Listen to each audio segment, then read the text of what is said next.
যে সরকারি আসুক সেই সরকারি সেই ছাত্রদের কাছে জিম্মি হয়ে যায়।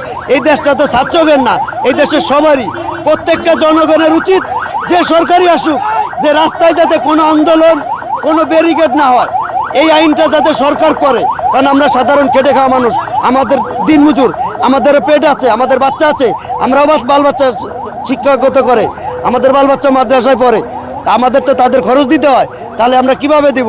আমরা সিএনজি চালাই প্রতিদিন 3 ঘন্টা 4 ঘন্টা, কালকে 4 ঘন্টা কারণ বাজারে বয়ে রয়েছি। কে দিচ্ছে? মালিক তো 1 টাকাও কম নেয় নাই জমা, মালিক 1100 টাকা 1100 নিচ্ছে। কোনো ছাত্র দিচ্ছে না, কোনো ছাত্রের বাপে দিচ্ছে। এটা কি ছাত্রের বাপের দেশ? এই দেশটা প্রত্যেকটা জনগণের।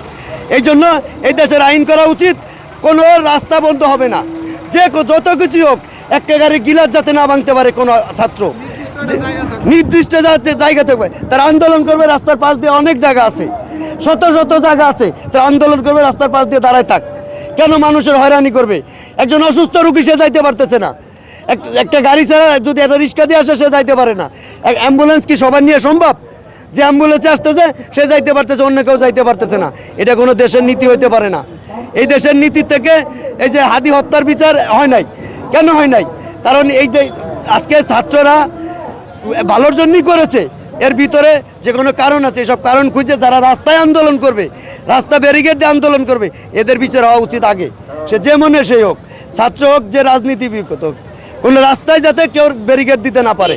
আমাদের মতো সাধারণ জনগণ, খেটে খাওয়া মানুষ, আমরা যাতে প্রত্যেকে যার যার গন্তব্যে পৌঁছাইতে পারি।